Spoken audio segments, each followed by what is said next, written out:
Ngayong araw na ito, expect the unexpected. Day 41 of being frugal to reach 1 million pesos savings sa Sanyuliwet.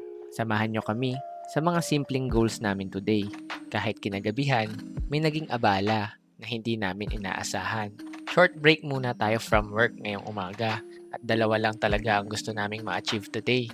Mapalaundry yung mga damit namin na ilang araw nang nakatambak at makapag-exercise kaming dalawa. Pero alam nyo ba yung pinaka-unexpected? Si ate sa laundry shop, nung nakita akong nagre-record, sabi niya, follower daw namin ng asawa niya.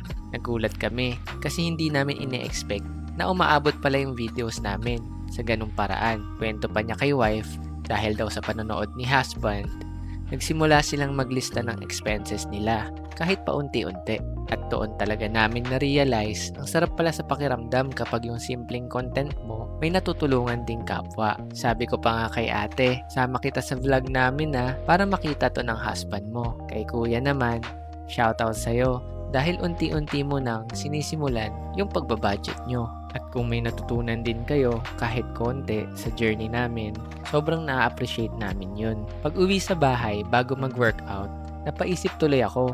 Kaya pala ginawa ko yung logo naming mag-asawa kagabi. Iniisip ko na nga, magpa-print ng stickers para sa motor ko. Sa tingin nyo, alin mas maganda? Kaliwa o kanan? Kanan o kaliwa? Tulungan nyo naman kami mag-decide kasi para sa amin, parehas maganda. After workout, akala namin tapos na yung goals namin today. Pero kinagabihan, biglang dumami yung gamo-gamo sa bahay.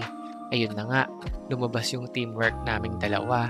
May nagwawalis, may nag-aayos ng gamit. Basta parehas kaming kumikilos para lang maging maayos uli yung bahay.